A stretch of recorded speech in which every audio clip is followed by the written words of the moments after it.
Oh, it ain't gonna rain no more. He's not even into it. Oh, it ain't gonna rain no more. How in the heck do you wash your neck if it ain't gonna rain no more? Hey.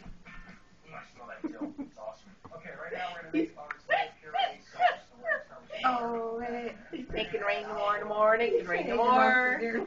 How in the heck do you wash your neck if it ain't gonna rain no more? Hey. I had him giggling just a minute ago. I know.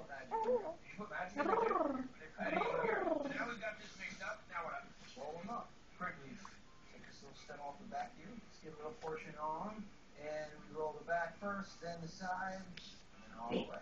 You got it. This is a jump rope, but you're natural. When you were a kid, you go to your yaya's house, you make these. If you would, now everybody in my family gets to make them. So you're the physical model. Now this in here, yes, but first we're gonna line the bottom of the pan with some great results. An old Greek trick, I guess, so that we don't burn the bottom portion of the grape leaves.